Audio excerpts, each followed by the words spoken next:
I'm very excited on this episode to be speaking with Sensei John Hanratty, someone I've known since I was a teenager. He has been here in Calgary teaching karate for 50 years and has made such a difference in the lives of so many people. And it's going to be very interesting to speak with him a bit about his background and what karate has done for him and what it can do for other people. Thank you so much, Sensei Hanratty, for speaking with me. You're welcome. So am I correct that you've been teaching for 50 years now? Is that right? I've been training and teaching for 52 years. I came to Calgary in 1980, so I've been teaching in Calgary for 42 years. I came over from the UK. I had already been teaching children's classes at a very famous club there.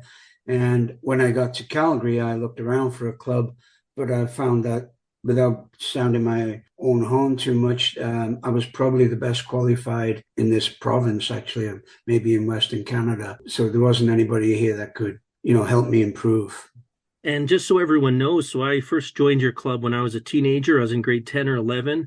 You were located at Heritage Hill at that time, and now you're located near Chinook Center. And there are a number of clubs in Western Canada that are part of the Canadian Shotokan Karate Association that you founded, correct? Yeah, I've slowed down a little bit now at my age, but at one time I was running about 9 or 10 clubs throughout Alberta. We had maybe the same, if not more, in BC.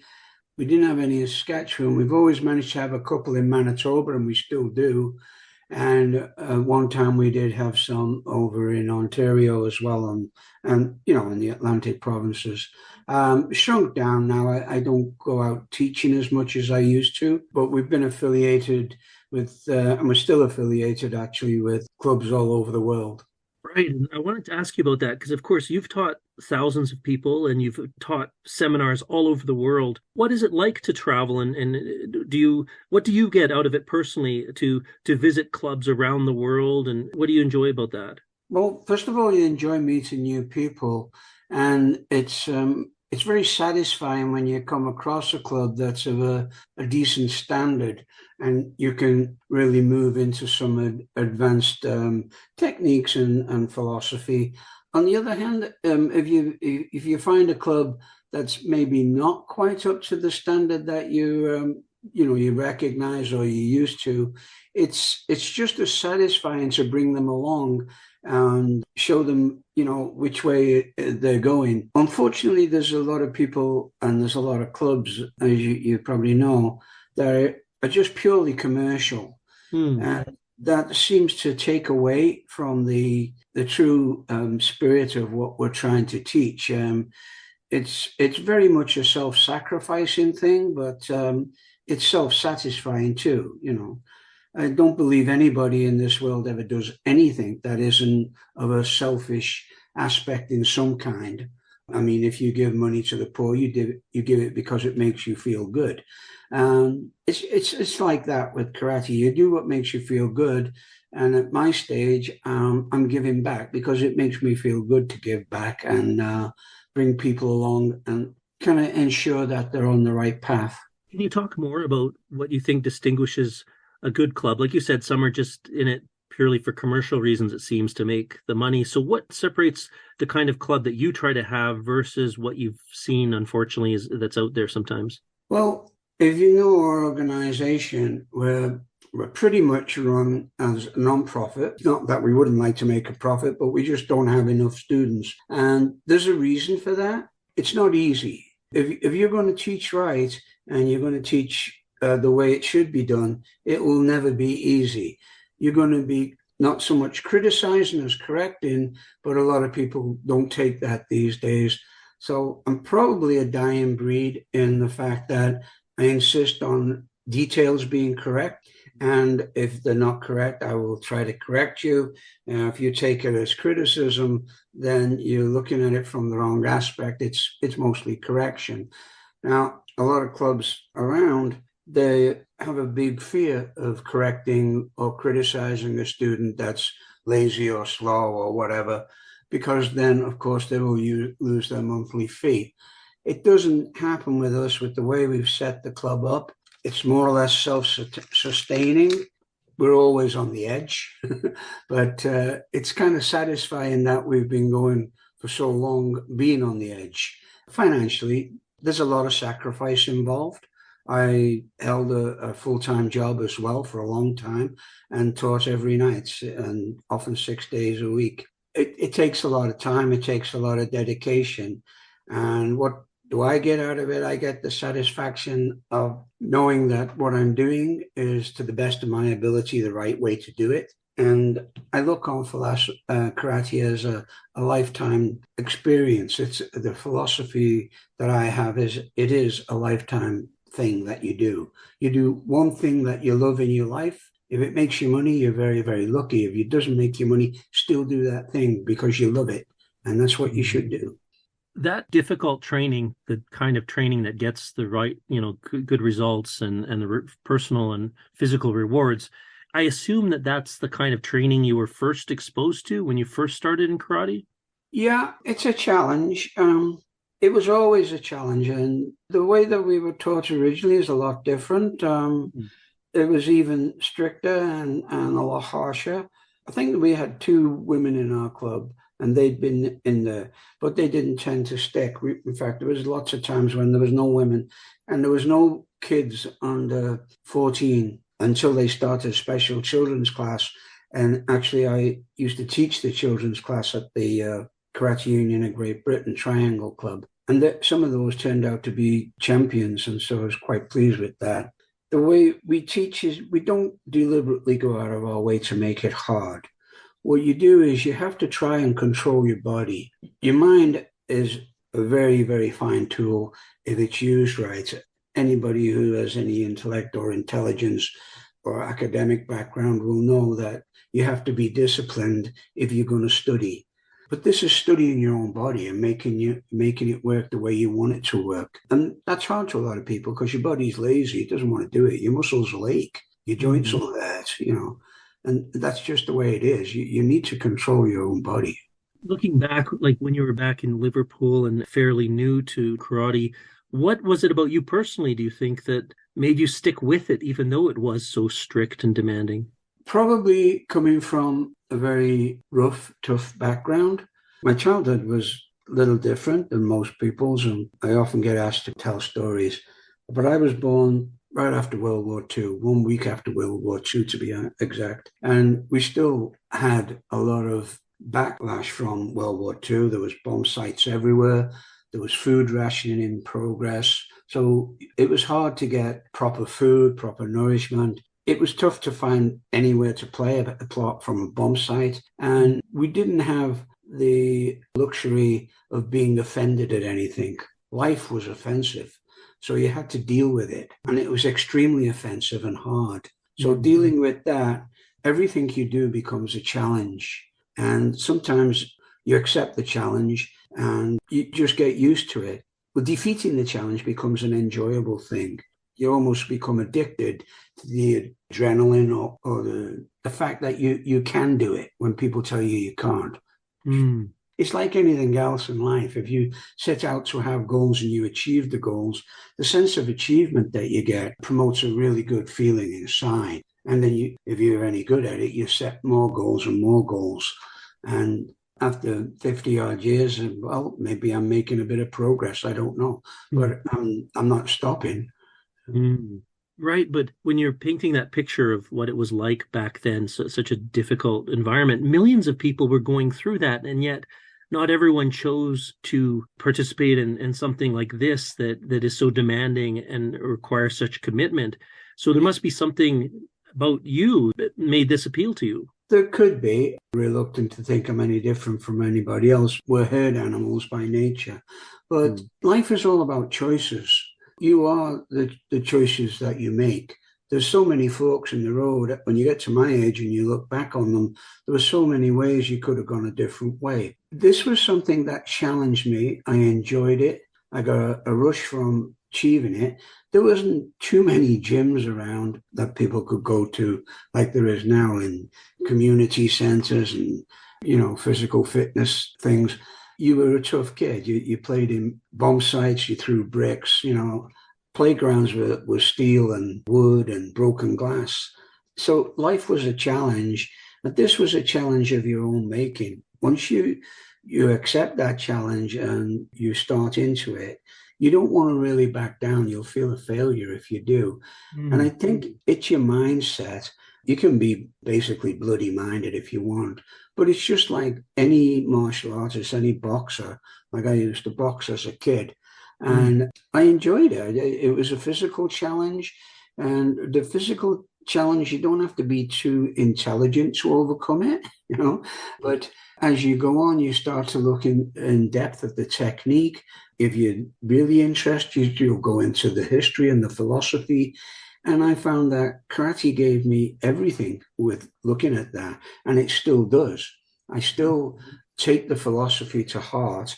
And the philosophy, of course, is not that you're going to go out and knock 7 bells out of everybody, but you're going to try and be a better person, and better person physically or mentally, how you can motivate people. At my stage, I look to motivate, I look to innovate on things that I do and techniques that I work at. It's constantly changing because your body's constantly changing. So every day is a challenge. Something you did when you were 25 years old, almost impossible to do when you're 77. But you move your body the way you want it to achieve the results that you want. And the other challenge, of course, is mental. It's trying to keep your mind in that mindset. And karate does that for you because there's different aspects to the discipline. There's the physical aspect, of course, where you're training, and we train with 3 basic tenets of karate, which is kata, which is the form, the basics, which we call kion. And so you just learn each individual technique basically and what's behind it and how to do it. And then the form is how you put it together in sequence. And then, of course, we have the partner work or sparring, which we call kumite, and that is how you apply your techniques and your timing. And then, of course, working with a person or a partner or an opponent, whatever you want to call it, there's a lot more variables involved, and psychological variables are probably the most important. You can use all sorts of weapons, but probably the most powerful weapon is your voice. In any kind of physical confrontation, any kind of confrontation, I wouldn't say physical, but any kind of confrontation, more people submit to verbal abuse than they do to physical. They will give in just because the other person is so loud and overbearing. It's almost like a big dog barking at you. I mean, this is used all over the world, like police forces scream their heads off, freeze, freeze, and all this. And war cries, battle cries, whatever you want to call them. This is the use of the voice as a weapon. We call this aspect kakegoe. And I try to encourage that. Once you can encourage it in younger kids, they don't start to feel so self-conscious about themselves when they start to make a shout or a loud noise. They will do originally. Most people are shy and they don't want to make a lot of noise. They don't want to be noticed. But if you can get them making those noises, get them vocalizing and asking questions, they're going to come along and progress a lot faster. When parents bring young kids to the club, do you get the sense that it's usually the kid's idea to be there or it's the parents' idea to be there? Yeah, you find that out usually within the first class. If you can interest the kid, then it doesn't matter about the parent. But a lot of times, especially these days when we have very young children being pushed into it, you're going to do karate or you're going to do baseball or you're going to do hockey. It's not a recreation. I don't look on it as that kind of a recreation. It's not that kind of an activity for me. So you have to turn it down and cater to what they want if you're going to run those kind of classes. At the same time, you want to give them the philosophy and you want to give them the benefits of your training, and you want to try to get them enthusiastic. You need to motivate them. It's extremely hard with young kids, and a lot of young kids, I hate to say it, but they're really lazy. Most of the time they've sat on the couch and played games or just sat at home, and they get dragged out and they're told to do some kind of activity where it's a disciplined atmosphere. They can't talk. They got to stand still. They got to do exactly as they're told. So they don't like it. So most times, Mm. yeah, it's the parents that push the kid into it. But you do occasionally get the little jewels where they come in and they take the challenge up and they push. And we've got a few that still hang around, and we've brought them up from 6, 7 years old right up until, national and international champions. And they're the ones you look for. Do you think you can see some glimmers right away, whether they're going to be the kind that might stick with it? Yeah, enthusiasm, especially in a child, is hard to hide. Children, if they're enthusiastic, you'll know all about it. And if they're reluctant, they know all about it. Not many of them have poker faces. The other thing is, you have to break up what you're trying to teach so that you don't bore them. Like we have a little Tigers class, which I personally don't teach that much, but every now and again I'll go in there and I will not spend more than 5 to 7 minutes on a technique before I'll change it. Hopefully they can retain some of it, but if you spend more than 10 minutes on one technique, they're bored. They've done it to the best of their ability. They're not going to try anymore. What you have to do is keep changing it and then coming back to it, or make an enactment of some kind so that they can treat it maybe as a game. And kids love to compete. So if you can get them competing with it, then that'll work too. Right. I'm guessing that sometimes a parent might be concerned that their child is rather timid or shy and that this could make them a target of bullying. And so they want karate to give them confidence. Have you seen that kind of, I'm assuming you've seen that kind of change in someone where they started out quite shy and timid and became much more self-assured over time? Yeah, and what you have to understand is these people that come in and they go, well, I think my kid's getting bullied and I want him to be a lot more self-confident and everything else. It's very hard to teach somebody self-confidence if they're only coming in an hour or 2 hours a week. Self-confidence comes from your environment around you at home. It comes from within. Now, to be honest with you, telling people, stand up straight and project yourself and all this, it doesn't always work. You get a shy, weak person who thinks they're not good enough to, stand up to a bully or anything else. That's very, very hard to change on a 2 hours a week sessions. It's better off being changed is at home, where the parents can project into the child. Most of the time, the parents will ask the child what they want to do instead of telling them what they want to do. And to be honest with you, they go, well, he's only a child. Yeah. And that's exactly why you have to tell them what to do, not ask them. They're only a child. They're not mature enough to make the decisions.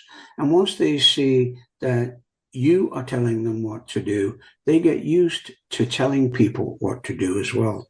So it kind of moves along that way. If you're constantly shouting at your child, of course, you're going to browbeat them down and they think that's the way to work. It's hard, but the self-confidence thing, I honestly believe, comes from parents. Over the years, I've had some really bad things happen in the club with people who brought kids in there. The kid's pretty broken, I can't change that. It's like taking them into school and saying, well, he's never been any good at maths teaching. Hard to do that. Right. I think the average person only knows about karate and other martial arts from what they see in TV and in the movies.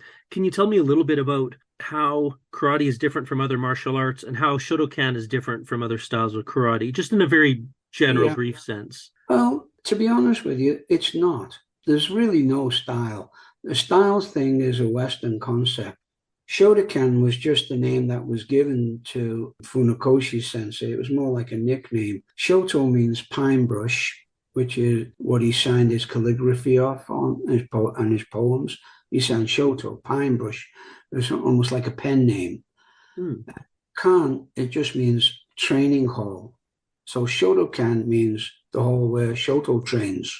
That's it. And all the other styles, there wasn't any styles when it came in from Okinawa. There was just different katas. So people have tended to base the styles on what kata that people do. But if you see karate kumite matches or, sparring, you wouldn't know what style they were. If somebody comes along and hits you in the mouth, you couldn't say, oh, that was a Goju guy or that was a Shitaru guy.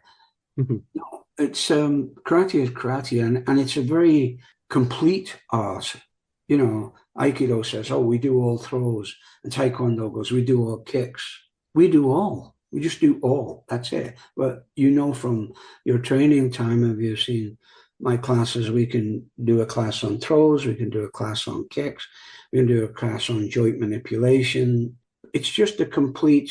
I don't want to say style, but it's a complete system, and that's the way it is. And all the other styles, they're all trying to do the same thing. It's just like we're all going down this road, and sometimes we'll go off to that side or that side, but you're all going down the same road. Hmm.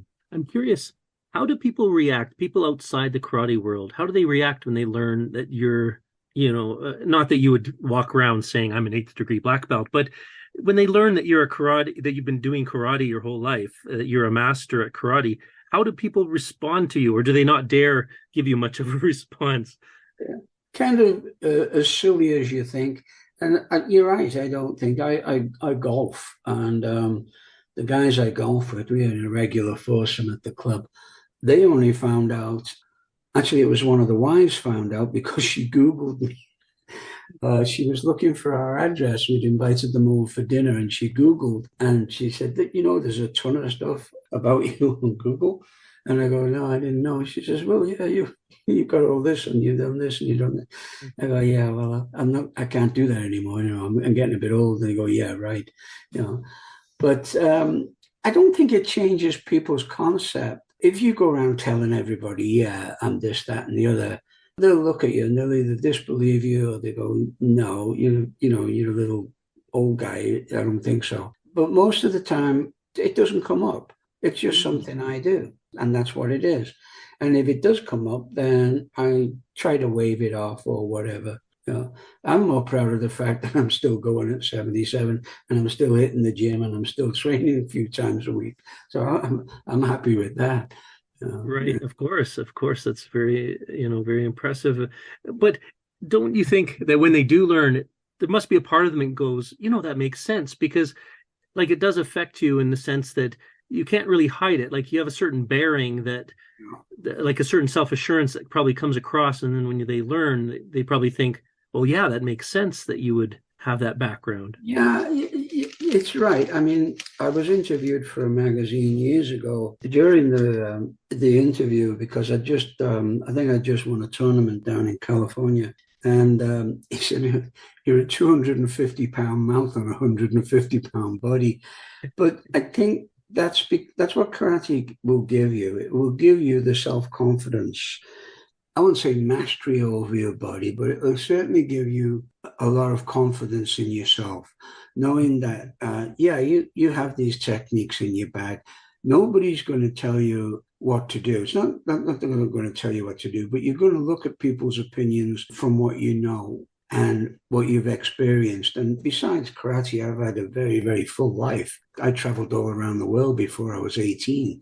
So I'd had a lot of experience. I'd been in the services, and I'd come from probably one of the toughest cities in the world. So everything about that kind of pushes you into, I don't know, the persona that you have, not just karate, Mm-hmm. I think karate, if anything, mellowed me. Interesting. Yeah, I think it mellowed me, and it channeled the stuff that I could have gone wrong with, and it channeled it in a good way. It definitely channeled it in a good way. I mean, coming from a tough city like that, which experienced a lot of unemployment and poverty and everything else over the years, it would have been easier to go off in a different direction. And a lot of people have, turned bad or whatever, and turn the desire, not the desire, but turn your natural instincts, to compete, and your natural motivation to, always try to push yourself ahead. You could easily have turned that in another direction, ended up as a gangster or something. Right. As I said before, life is all about choices, and the choices that you made make you who you are now.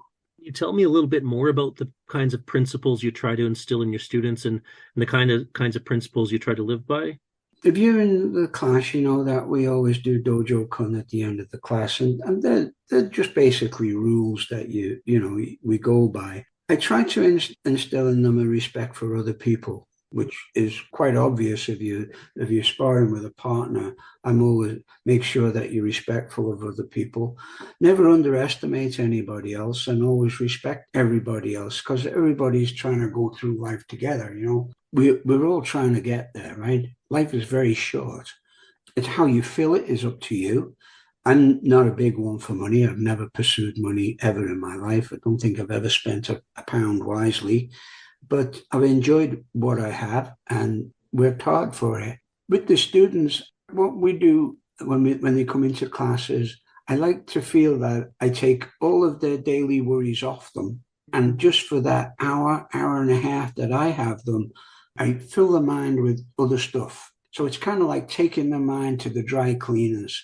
And by the time it's finished and they bow out, hopefully it's refreshed them. It's kind of like a moving Zen, right? Or a moving meditation. You cannot be thinking, I wonder what's for dinner, when somebody's trying to punch your head off. You can't be worrying about your bank balance when I'm screaming at you to get your stance lower and make sure your weight's evenly distributed and your hips are underneath you. You're not going to be thinking about anything like that when you're in the club and I'm teaching. All you're going to think about is what you're doing and how you can do it better, and listening to what I'm telling you.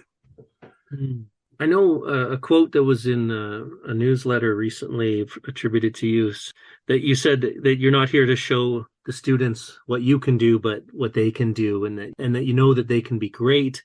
Yeah. Does that really sum up your philosophy of you're trying to bring out the potential in people? Is that largely what you see your role as? That's exactly what my job is to help you bring out the best that you can be. And I don't think that people know how good they can be. They don't. That's my job, is bring that out. It's not up to me to show you what I can do. These days, I can't do an awful lot. I mean, what I do will work for me, but I'm okay with it. But I need you to push yourself, and I'll show you how to push yourself. And I'll teach you to take a great pride and a great sense of achievement in the techniques that you do tend to master, or even just accomplish or get better at. And I think that's why people, and I have some really awkward students in the club. As you know, you can teach them the same thing 100 times and they'll still get it wrong. But over time, you learn to look for the little things that are making the difference, and the little signs that they're getting better and that they're making progress. And they do. And once you point that out to them, they start to feel better about themselves. There's days when you're going to hit a plateau and you think you can't go any further. And that's when I'll come along and make you go further. And that's my job, really, But it's also psychological, and you're going to feel good about yourself when you come out of class, especially if it's been a really hard class and you come off and you're dripping sweat and your legs are aching.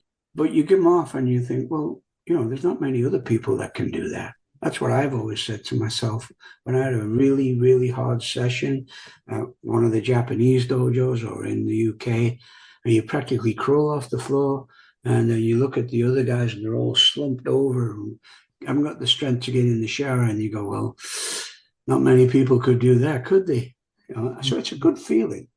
Yeah, a source of pride. Earned pride, not just pride like... It's earned pride, yeah. Is there something that you heard when you were a younger karate student, or just something you've read by a master, or something that stuck with you in terms of motivating you or inspiring you about karate?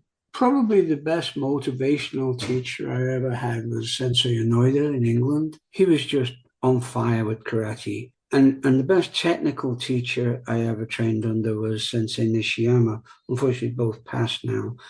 Nishiyama could explain a technique on how to coordinate the body and produce the most power from every movement and every motion. And Sensei Hanratty was just pure motivation and enthusiasm. But he also had this amazing technique and charisma. When he walked in, everybody stopped and looked. He just carried himself. And I think that was my inspiration, really. I thought, geez, I want to do that. I want to feel like when I go in there, people go, oh, yeah, this is going to be a good session. We're going to learn something. This guy is going to motivate me. Without me saying anything or doing anything, just walk in and have somebody feel yeah, that was worth it. That was really worth doing that. What's the kind of feedback that you like to hear from a student? What's something that's meant something to you when a student said something to you? I get good feedback every time, every session, actually. The kids will wait outside the dojo and they go, oh, can you ask you a question and all this? And just the fact that they said, can I ask you a question is good because already we've started to bring in some manners and some discipline and some respect. And I try to instill that respect by, I always refer to all my black belts as Mr. Meehan. And I try to get that across to the students. I always say, did you learn anything? And they go, yeah, I did. Yeah, I think I learned this. I learned this, Yeah. So Sensei Hanratty, I think you've done a great job of explaining what the training at your dojo actually is like and what you aspire for it to be. But can you talk a little bit about any misperceptions there might be out there about what karate training is about? Because some people might think that it's not a safe place to be, that it's for people who just want to beat each other to a pulp. But what I've learned, and even perhaps you can elaborate on this, is that just like any physical activities, whether it's skiing or riding a bike or whatever, there's some risk of injury. But the risk of injury actually in a karate club is very low, and it's actually a very safe place to be because everyone's being careful. Is that fair to say? Yeah, actually, it's more than fair to say.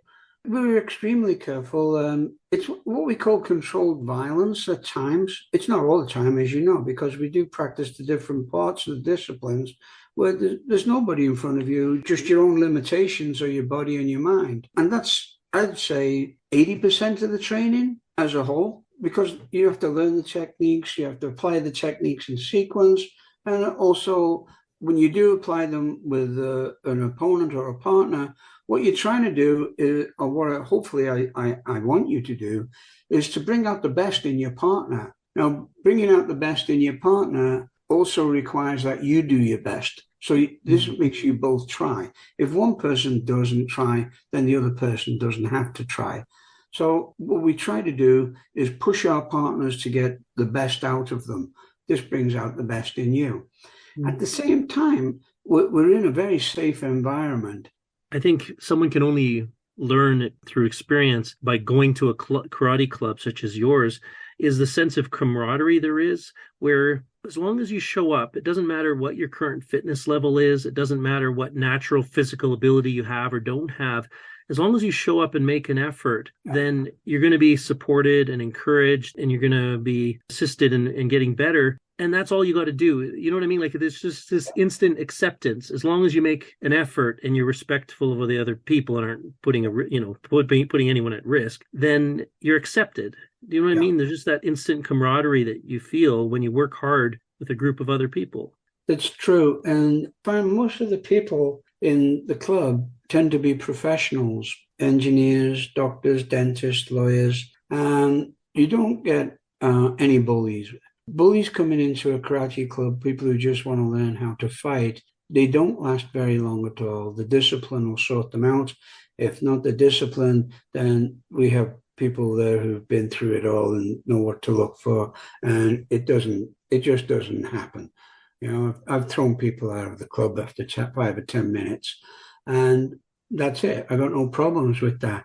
But you come along, and I don't care what your ability is. What I'm looking at is your capability, what I think you're capable of, and then I will help you achieve your capability.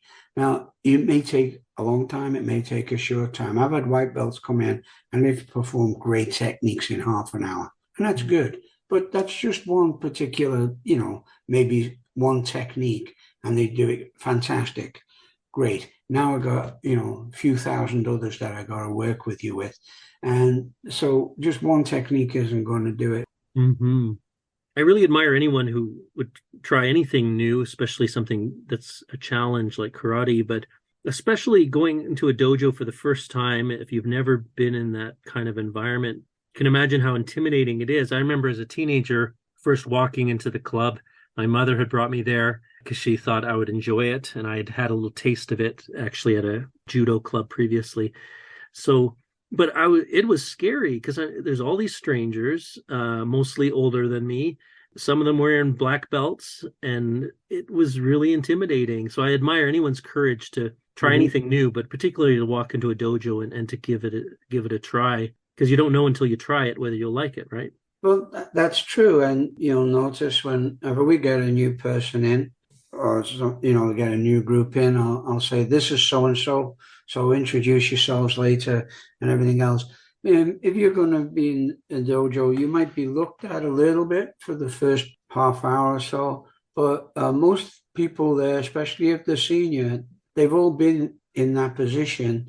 And what they want to do is to help you along and make it comfortable, not uncomfortable, because we want to share what we know, and we want to share what we feel about the art with everybody. There's a great saying.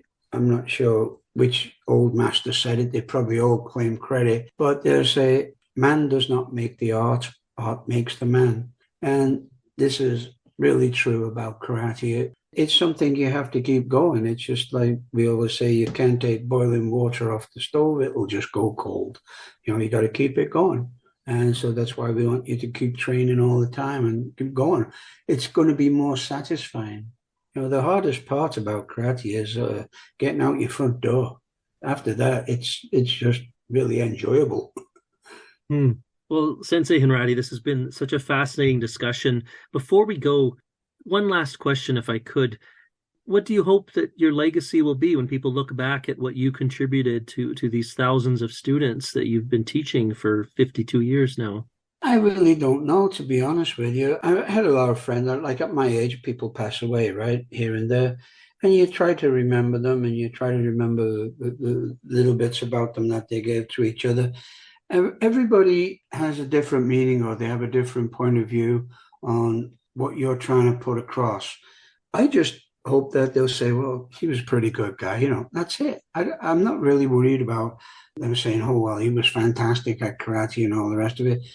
I did okay when I was younger. I'm certainly not doing that good now, but I'm still teaching. I've still got a lot to teach. And I know when old students come back, sometimes there's a great deal of respect, and I can feel that.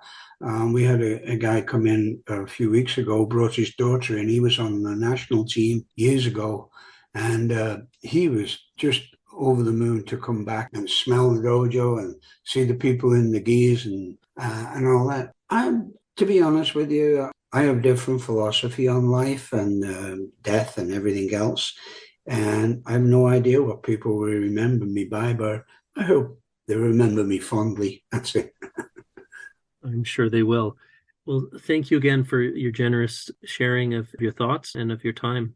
No problem. My pleasure.